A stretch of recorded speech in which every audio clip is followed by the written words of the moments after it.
Okay, sorry the last video stopped short. I was interrupted. So the next question asks about describing the advantages.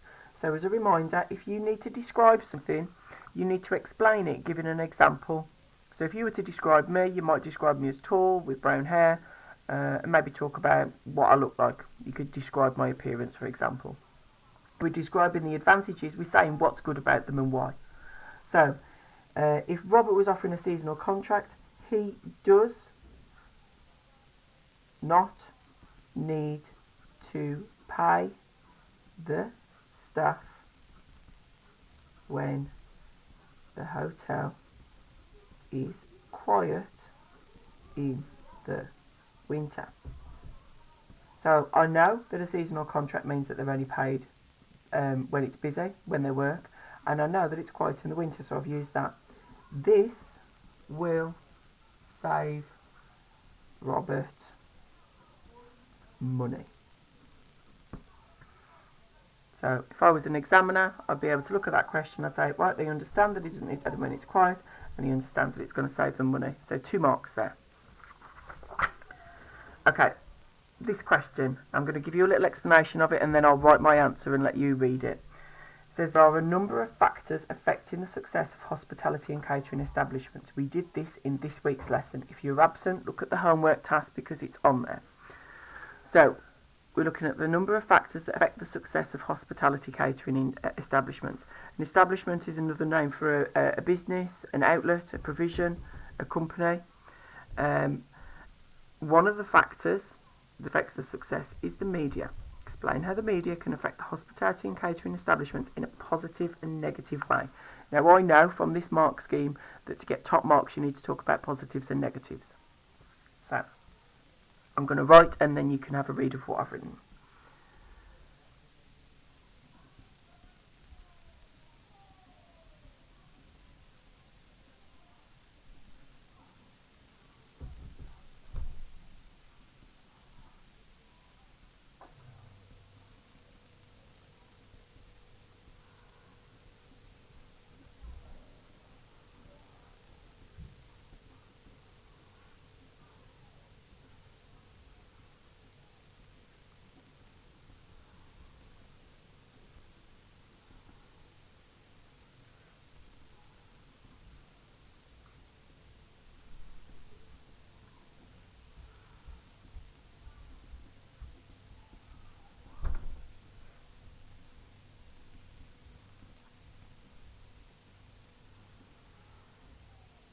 So I've written, an establishment can use social media to advertise. To do this, it will be cheap because potential customers could see something that a friend or a relative has shared. So you know, whether you use Facebook or Instagram or what social media you use, you know that people can see things. Depending on your settings and so on, things can be seen. So it doesn't cost anybody anything, it's shared. You can have sponsored ads, but we can also take advantage of three things. Most people research catering businesses online before they book. If you're going to go and eat out, I'm not talking about something just casual when you've just popped in somewhere, but if you're planning a meal out or to go somewhere, you're likely to read up on it first. So you might look on Google or look on social media and look at reviews.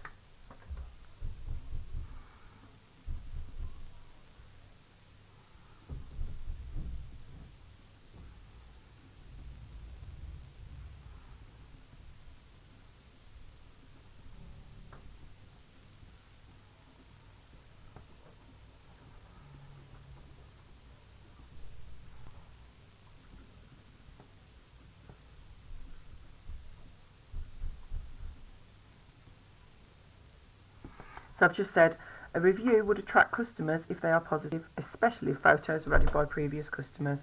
So some customers might upload a photo of their meal. On the menu you might have steak and chips, and then somebody might have taken the time to take a photo of it and put it on. That's going to make people want to go. Now, I'm starting to talk about something negative. So I want to show the examiner that I can talk, I can write in sentences, that I'm confident in what I'm saying. So I'm using the word however. Think about all the skills that you learn in English about how to communicate effectively.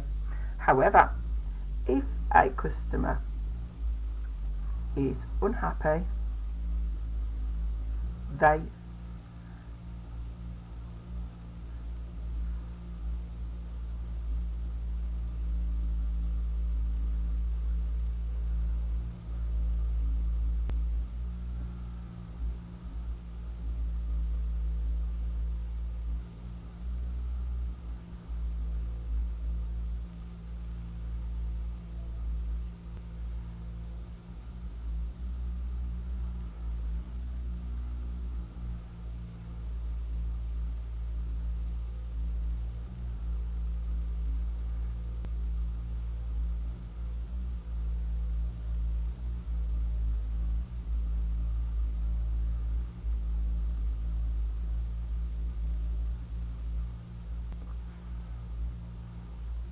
Okay, so I've just written, however, if a customer is unhappy, they might be unlikely to tell the establishment. They might go online and write an anonymous negative review. This could get at least as much interest as a positive one. So could news articles about food hygiene statuses. This would have a negative impact. So I feel like I haven't written enough there. So if I wanted to, I could go on to the back page here and I could write something else. So there's on the back page there's a little bit of space where you can carry on. So I could put number 3 there and write a little bit more. But I'm going to leave it as is because I've talked about positives and negatives. So I've referred to news articles, I've talked about hygiene statuses, because where I've said news articles, I've given an example of the kind of negative thing a news article might report on.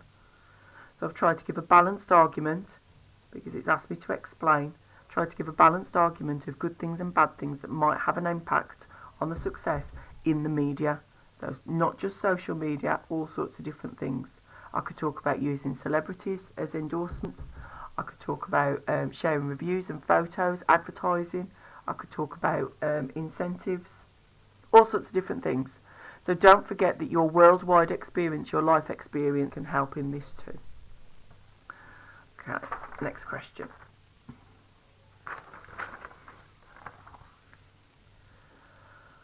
Okay, question 4. Some of you did okay with this, but I think you would have benefited from breaking it down a little bit more. You're a waitress at Bloom's restaurant. We don't know where Bloom's restaurant is, but you're using your imagination and you know that it's a restaurant. Customers complained about a meal that they have been given because it's cold and it's poor quality. It asks you to describe how the waitress would deal with the complaint. Say it's irrelevant that it's a waitress, it could be any wait person, but what are they going to do? So you could say, apologise. First thing they're going to do, whether the customer is right or wrong, is they're going to say, I'm really sorry about that. So they're going to apologise, which I've just spelt wrong. They're then going to take it back to the kitchen.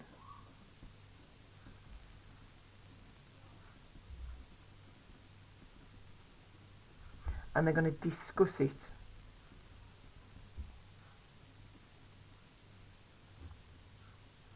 So depending on the business, depending on who's in charge, the waitress isn't just going to go to the chef and say, cook another one. They'll speak to them. They might test the temperature of it, and they might then come out and offer the customer something in terms of goodwill. Because they're not going to come out and say to the customer, it's not cold, and have an argument about it. But if the chef in the kitchen does feel that it isn't cold, they might find just a way to compromise. So they would definitely apologise. They'd definitely take the meal into the kitchen and talk to a manager. They might offer a new meal or a replacement or an alternative, and then finally they might apologise again, and they could offer an additional drink free of charge. So as a rule of thumb, as a general idea, that's the kind of thing that would happen. The waitress would apologise for what's happened. They'd go and speak to somebody about it. The person that they speak to would make a decision about what they're going to do next. They would then put into place that thing that they've done next, the alternative meal, and then the waitress themselves would probably apologise again and maybe give them a free drink or a free dessert or something else as a compensation. Okay, this one, generally speaking, you guys answered this quite well. I'm going to go through it with you anyway, but I think you did this one generally quite well. Here, it wants a reference to everything that's happened. So, slip on oil and broken wrist. So if you missed a mark there, that's why you've got to say that it's a slip, that it's on oil, and it was a broken wrist. The hazard was the spillage, the oil. The hazard wasn't the broken wrist. A hazard is something that can cause a problem that's going to have a knock-on effect.